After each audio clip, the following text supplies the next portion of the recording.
Hello, everyone. I'm Brian Carrington, and you're listening to CallTalk for July 16th, 2014.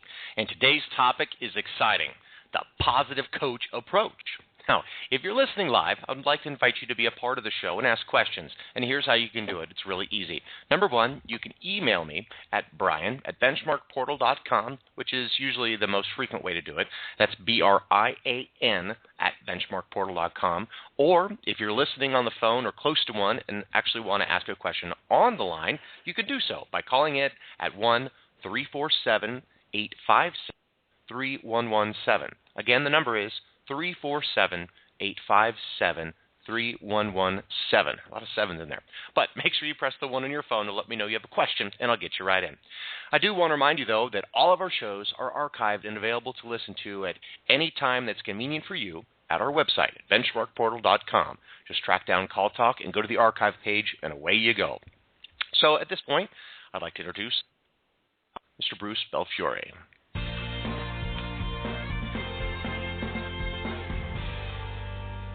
Thank you very much, Brian, and welcome back to Call Talk, everyone. And I'm happy to be here today with my colleague, Amy Novak, who's going to be joining the conversation. Amy, how are you doing today? Great, Bruce. Thanks for asking. How about yourself?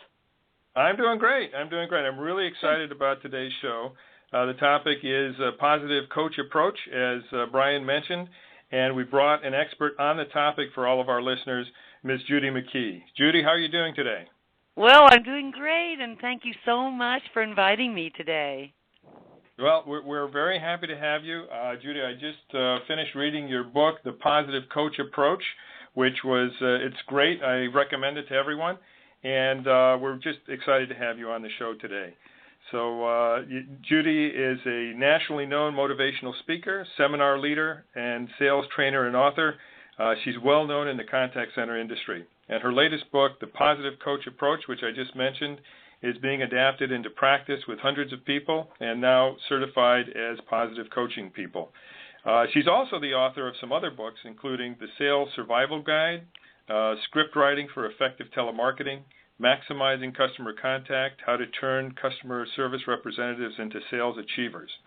So, and she wrote, by the way, the most recent book, The Positive Coach Approach, with her daughter and business partner, Sally Cordova, who I've also met at industry functions. So it's my pleasure to welcome you, Judy. And, you know, with regard to this area,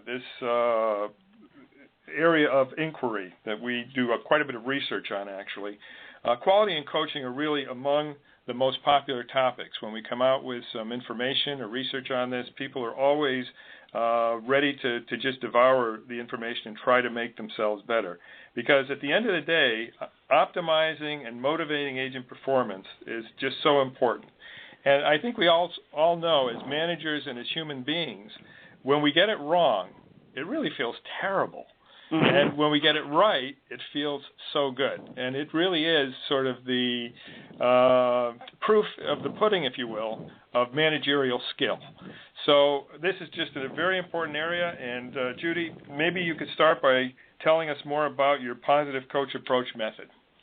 Well, I'd be happy to. You know, I've been training for about 30 years in call centers, and what we find all the time is that the agents need coaching, motivation, some support, give them the happy, high sign, you know, something, because they need that. They're handling 40, 50, 60, 70 calls a day, and it can make you feel tired, worn out. You don't want to handle another call sometimes. And so we tried over the years to develop a program where our supervisors, who then began to resist coaching, you know, they didn't want to go coach anybody because the feelings were getting kind of sad or glum, as I call it. And we put out a training program called the Positive Coach Approach, and they started to listen. And the agents feel better, everybody feels better. And it's really pretty simple. It's just find what they're doing right and acknowledge them. I'm sure you've heard of that before. In fact, about 40 years ago now, gosh, I can't believe how long ago, but the one-minute manager said, catch them doing something right. And that's how we teach coaching. Mm-hmm. Well, you know, I know that in this area there's so much what I call contagious emotionalism. Mm-hmm. In other words, the atmosphere in a center can turn sour or can turn up depending on what sometimes just a few people are doing and saying. And it's a lot easier for everybody to go negative instead of go positive. And our jobs as managers is really to understand what it is that is both good for the operations of our center and also good for our people, and make them the best that they can be. So how in your work, in your considerable work in this area, Judy, how did you put this positive thing together? Well, it happened when I sort of did it automatically in the early days. I was training people, and I noticed that they didn't do, or the company would say, oh, they didn't do as well, Judy, as you said they were going to do. And I was young, and it was new in my career. I was afraid to ask for more business, I was afraid. And so finally one day I just got my guts together, and I said, well, I'll tell you what, here's the training program, 1 day of training, 1 day of coaching. And I went in and I sat down with people, and I began to see they were scared of me. Mm-hmm. And I said to this agent in the very beginning, I said, have I done something to make you afraid of me? And she says, oh, no, it's just that every time people coach me, they just tell me what's wrong. And so why don't you just tell me what I did wrong, and I'll try to fix it. And that's when I decided they are all afraid, and the coaches are afraid. And so I started to teach people just by doing a couple of things, and I'd recommend these for all your listeners too. I started to do a little process where I tell people exactly what I'm looking for on each call. I only pick 3 things because, as you know what this is, Bruce. They have call forms, monitoring forms that are 3 pages long. I mean, right. No one can actually make it. You know what I mean? Mm-hmm. Yeah, they can't. Yeah. They can't perform that perfectly. Yeah, and in so many cases, I was just going to say, and in many cases, the forms are actually negatively slanted in that you start with 100 and then you have points taken away from you for doing things wrong, right? Exactly. That's oftentimes the way it's done, which is slanting it in just the opposite direction of what we really want to do. And that's what the Positive Coach is all about. It's completely the other way around. And what's interesting is we can keep working forever, I think, because there are probably 600,000 call centers, and they all want to do a good job. The supervisors want to do it well, and so do the agents. But they think that being parental or police-like is working. It isn't working. That's why they keep calling us. It's not working. What we do is just pick 3 things a phone call, and then we say, okay, here's what I expect. Now let's listen to the call. And we listen to it together. And the agent goes, oh, wow, I could have done better on that. Instead of, here's what you did wrong. And we changed it. And the supervisors and coaches and managers actually want to do that. They just never had permission before. We come in and give them complete permission to be positive. Let's forget all this negative stuff. These are grown-ups. They don't require supervision. They're grown-ups. And so, I think that is important, because the idea in the minds of many supervisors and managers is that they are there to correct. They're there to sort of keep people within bounds. They are not really on a discovery mission with the agent. They're in a more directive type of relationship to show the agent what they did. And one of the things you mentioned actually in the book that you wrote with Sally is, never make agents feel wrong or stupid. Exactly. Make them feel right and smart to work with you. And but that takes a certain amount of experience and really skill to do that, because it's easier to take the top-down approach instead of the bottoms-up participative approach, doesn't it? Yes, it does. And they think it's really not any fault of theirs. Somehow, I don't know where it happened, but I think it happened about 20, 30 years ago. And it happened when we started to get into more technical and being able to listen to calls and record calls. that people began to see more mistakes, and we tend to see the negative first, always. I mean, you know yourself, if you walk into a call center and talk to a group of agents and you say, how was your day yesterday, the first thing they're going to tell you is the thing that was wrong. And that's just how we are by nature. And so they had maybe 40 good calls and one bad one. So what really happens is they start to think, the supervisors and coaches are so happy because they start to think, you mean I could actually enjoy my coaching experience with the agent? I could actually treat the agent like a grown-up who wants to repair their own damages? And all of a sudden it changes. And I would have supervisors sit next to me in the early days, and they go, how did you do that? And I say, well, I listen differently. I listen to the customer. If the customer sounds hesitant, then I look back at the agent and think, what did the agent say that made the customer feel hesitant? Why was the customer not certain? Hi, Judy. This is Amy. Hi, Amy. Hi. I wanted to interject briefly, if you don't mind. I love it. Understanding and listening to you about how an individual acts by nature. I'm assuming, based off of your positive approach, that this is something that could be used at home with friends and family. Is that correct? Oh, that is so right. In fact, we tell them that, and then they tell us, you can take this training home. I got a letter yesterday from someone from a very big insurance company, and she says she uses it at home.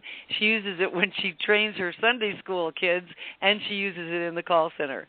And that's because really it's communication. It's making other people right. That's the bottom line of all of our training. And by the way, I usually say it negatively first, just like Bruce just said. I say things like, never make the customer feel wrong or stupid. Always make the customer feel right and smart. Now, that seems like common sense to me. But when you listen to a call, you can hear how people do the other things. Have you listened to a lot of calls yourself, Amy? Yes, I have. Historically, that was part of just the job of being within the call center realm. Mm-hmm. You listen, and you listen for what's wrong, don't you? I was looking for opportunities to improve. So, yes, based off of your viewpoint and how you can spin that. That's the positive spin we want to put on everything, believe me, because people deserve to be happy in their jobs. I think they have a certain right to walk into work and enjoy it.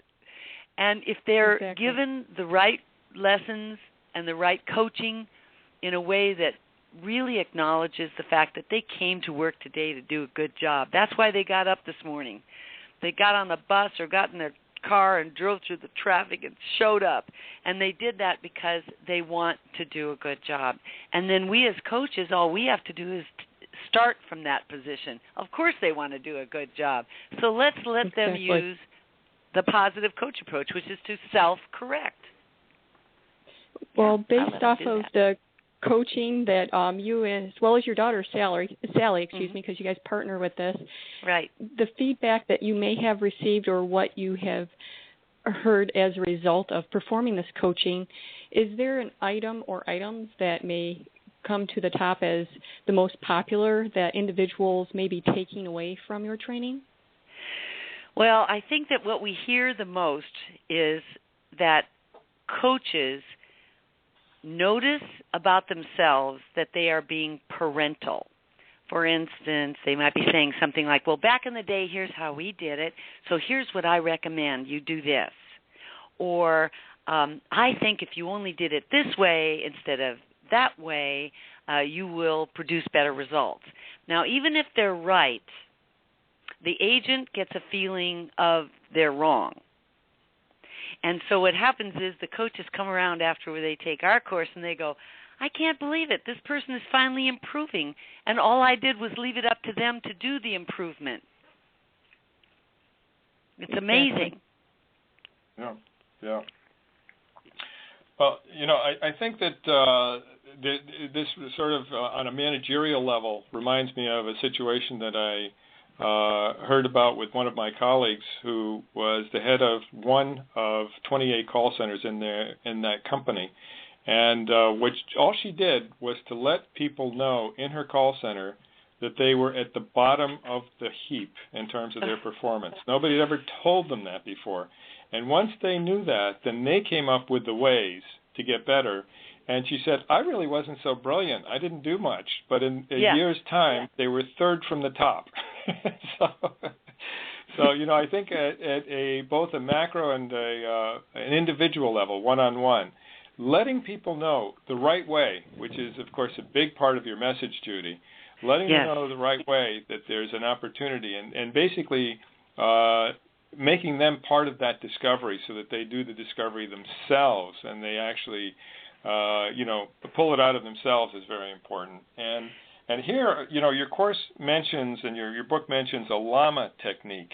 Oh, yeah. Tell us more about that, because I think that fits in beautifully with what we're talking about right now. Well, thank you for saying that, but yeah, it's kind of interesting. I just felt many years ago sort of blessed by this idea that came to me because I was being taught by a lot of trainers that came out of the 50s, you know, hard sell, use assumptive closes, you know, never take no for an answer, always ask questions people can only say yes to. That's where it all began. And I was trying to be a good real estate agent in those days. I was trying to do a good job. I wanted to be good at what I did.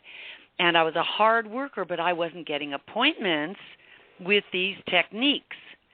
And so I decided then, and even it comes back to me even now, but then I decided I'm going to be positive with these people that I call. And I'm going to make those people feel glad they talked to me. I'm not going to point out their errors. I am going to, in fact, ask them questions that engage them in a conversation, and I'm going to do it by acknowledging whatever they say to me. I don't care what they say, because they'll say, I hate all those real estate agents. Wow.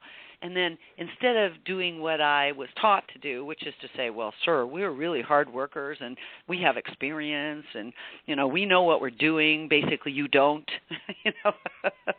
So instead, I turned it around and I'd say something like, you know, that's right. I'm sure people like you are getting a lot of phone calls out of the Sunday paper, and it's probably pretty much of a nuisance. Well, when are you planning to move? That's where it began. And they would say, well, we're moving to Ohio where it's safer and people don't shoot you on the freeway. And then I would say, oh, no, I'm so sorry. I know that's been happening on the Los Angeles freeways lately, and probably Ohio is safer, so you're probably making a very good move. Well, when do you need to be there? Mm-hmm. Okay? Yep. And so instead of defending my position as a real estate agent and making them wrong, I made them right. And before long, they were begging me to come to their house. And, of course, they would set it up by saying, I'm not going to list it, but you can come over and take a look.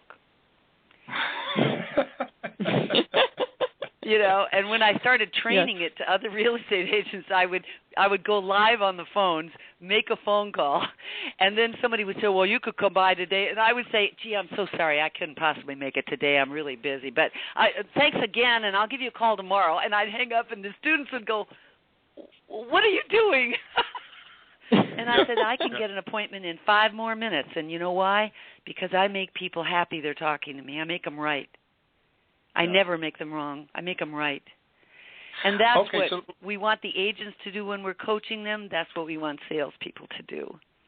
Yeah, let's take that then right down to the level of the call center agent, and let's try to speak directly to our audience here who are call center managers and supervisors. Okay. Great. And there's going to be some on the phone or on the show right now who are saying, you know, this isn't going to work for me for some reason, or the people in my center are just beyond this. It's gotten too far. The morale is too low.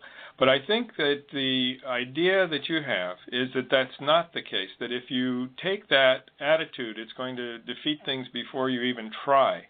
And so one of the things that we as managers need to do, whether our centers are in bad shape or reasonably good shape but could get better, or need to maintain a very high level, is to always be experimenting with new techniques and new ways of trying to get better performance and more happiness really in your center. That's because, right. The people, we see many centers. We benchmark thousands, as you know. And yes. When managers are serious managers and really love what they do, they are trying to move the metrics, but they will recognize that moving the metrics is often totally tied to motivating people. Yep. And so if you can get that extra level of performance from your people by being really, a good manager, then that's great. And what good management means is what we oftentimes talk about on these shows. And I think, what you're saying is the positive approach, but having that positive approach be part of a methodology and not simply saying every time you talk to somebody, be upbeat. No, that's not what you're saying. You're saying you have a methodology of the Llama approach, for instance, and you might go through the pieces of that, okay. That will actually, help people to get better and get us to that objective that we have as managers. Well, let me tell you something. That is what you just said, the truth. Even though a training program can be based on intention and building relationships, often the training program will tell the agent, be nice, delight the customer. See, I always stop right there and I say, wait a minute. Go ahead now. Here's what I want you to do. I want you to do something for me that you've been taught and you know how to do. So show me. Delight me. Delight me. And they'll look at me with these eyes, and I'll say, that's why you don't know how to delight. That's why you can't delight someone. Delighting someone is strange. What you have to do is make me right. Now, if you can make me right, I'll be delighted. So here's what I want you to do. First, acknowledge. So you have to hear what the customer says. This is how the Llama works. And this works in all of life, which is what we love. People come and tell us, my girlfriend and I got back together after we did the Llama. And it's all because it's based on, if you have a sweetheart, don't make them wrong. And, of course, I'll tell you the Llama in 1 second, but you said something earlier, and I want to make sure that we make a point of this, that the managers do want to do a great job. They know they need to motivate the people that are there. But if they believe that they are too far gone or it won't work in their call center, that belief makes them right. And my biggest thing that I open my training with every time is, if you want to think outside of the box, but what's inside the box makes you right, you will never get out. Now, I want to make a really strong point about that, because even though you want to motivate people, if you actually believe they can't be motivated, you are self-defeating. No matter what you do, it's going to look phony. But if you believe that all those people want to go to work and do a good job, they want to be happy at their job, then you can listen to what they say to you. There's the L in the Llama. Acknowledge what they say. Now, I didn't say agree with it, Bruce. I said acknowledge it, meaning I got what you said. Then comment about it and make sure that's as positive as you know how to make. And then ask the next question. We have call centers who have Llama Mondays.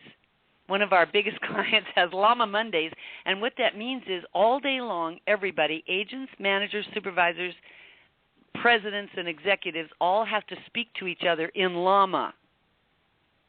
And it's so much fun. They have such a good time because they are modeling the behavior that they want, and the behavior, even though it's a methodology and it's a technique, it still has to be based on making the other person feel smart and right. And if you do that, you will have a happy life, I'm telling you. What do you think?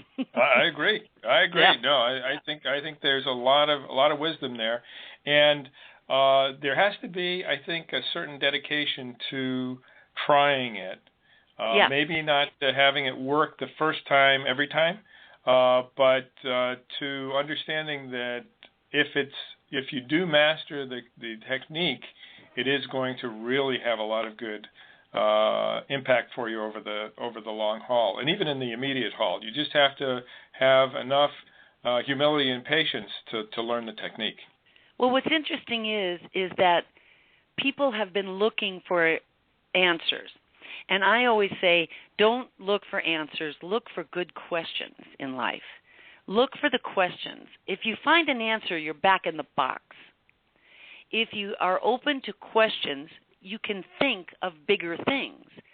So if the agent, the way that I look at it and the way we train the coaches is, just tell your agent, when you sit down to use the positive coach approach, just say to them, you know what, I'm new to this too. I've never been like this before, and I want to do it the way that it's going to work best for you. And so I might make mistakes, but I'm going to do my best to be completely positive. And that way they can acknowledge themselves for working hard and end with a question and say, will that be okay with you? Whatever your name is, Bruce. See what I mean? Yep. They start to get the feeling that they're trying. This is new ground. Believe me, there's a lot of solid ground for making people wrong and stupid, especially when the people are wrong and stupid. But there's not too much solid ground.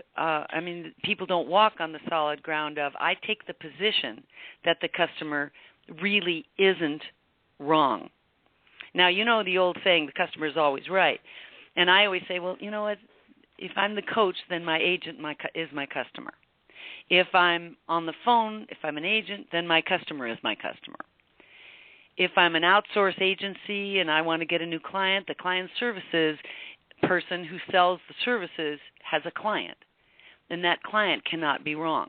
Now, what I say, and I know this is true, and I know you will agree, that sometimes the client and the customer and the agent, sometimes they are wrong. Now, here's the difference between the old saying, the customer is always right, and what we teach. We teach that we just don't get the judgment call. Even if they're wrong, we just don't get to judge the wrongness of them. Instead, we get to open the door using our llama technique to taking the conversation to a place that they will enjoy, that they will self-correct, that they will do a better job, all based on that we know they're smart enough to figure it out. And they'll always say to me, Judy, just tell me what I ought to do. And I'll say, you know what, I already know what I think you ought to do. But here's a better thing. Why don't you think about what could you do? It might be better than what I have to say. What could you do? Yeah. And then they own great. it, Bruce. Then they own it. Yes. No, and that's important. That ownership is important. Well, we're getting toward the end of the hour. I'd like to be able to get in at least one question. So let's move things over to Brian here. I think he has a question from a listener. And so over to you, Brian. All right, thanks, Bruce. And after hearing the conversation, I can't wait to hear how Judy responds to this, because I'm sure she's got a good answer. It's a good one, okay. Yeah, Jack wrote in and said, how do you keep positive when agents do the same things over and over and over again? Well, I'm glad Jack wrote that question in, because that happens in the call centers constantly.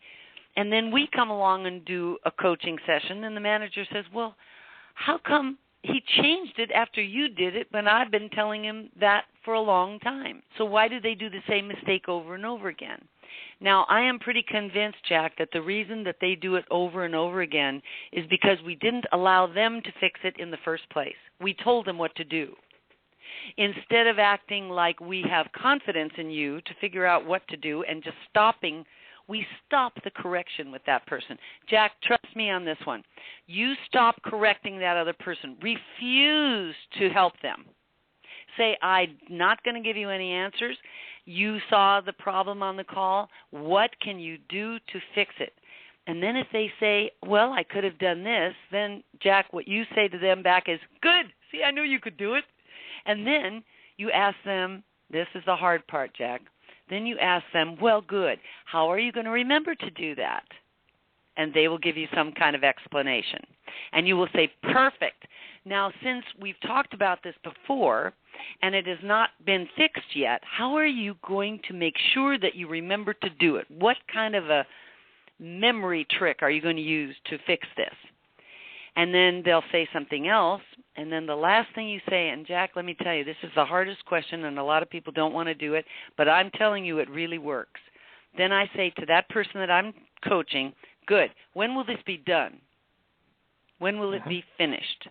When will I be able to listen to a call and it's never wrong again? When will that happen? And this agent will tell you something anywhere from 30 days to 5 minutes. And what you want to do is remember that just because everybody in the world says it takes 30 days to change a habit, they don't know about call center agents who are handling 40, 50, 60 calls a day. They can change it in one day out of 40 calls, practice it 40 times. So they can fix it in 2 or 3 days. And what I usually say to them is, would you do me a favor? Would you ask your manager to listen in to some calls from you on Friday just to see if that's all fixed? In fact, I know it will be fixed, so you'll probably get some kind of reward or award or something. And that's how I do it, Jack. I think that's great because, here you're making them right, but you're also making them accountable. Exactly. Make them both. Right? Exactly. Right. See, the coaches are afraid to say, when will you have this done? So that person who keeps coming back with the same problem, you see, he never made that agreement of when he would fix it. He had no agreement. Yep. No, that's great. That's great. Well, we've come to the end of our half hour here. It's been a great program, really. A lot of juicy information. Thank you very, very much, Judy, for being on with us. And Amy, thanks. And Brian, I think we'll hand it over to you now for that. Judy, is there any final thing that you'd like to say before we do that? Well, I just would like to say that I know it's difficult to go all positive because it seems so Pollyanna-ish, but I will tell you the negative isn't working and has never worked. So why not give it a shot? Be positive today. There you go. Okay. Let's just call that Pollyanna that works, right? Yeah, Pollyanna that works. They've called me that for years, and then they take my training and do it. Yeah. It's wonderful. Okay, great. Okay, well, thank you very much. And Brian, I think we'll bring things over to you for wrapping things up. Thank you very much, everybody. Thank you. Thanks, Bruce. Thanks, Amy, and Judy as well for being our guest today. And what a real positive show that this has been. So thanks for listening in, and I'll remind you that you can always check out other shows we have in our archive page. So our next Call Talk is coming up in August. It'll be on August 13th, where we're going to talk about employee recognition. So I also want to remind you to sign up, or you or your center, for one of our free reality check benchmark reports and see how your contact center compares to others in the industry. So with that being said, from all of us here at BenchmarkPortal, keep those headsets steady and your fingers ready. This is Brian Carrington signing out. Have a great day.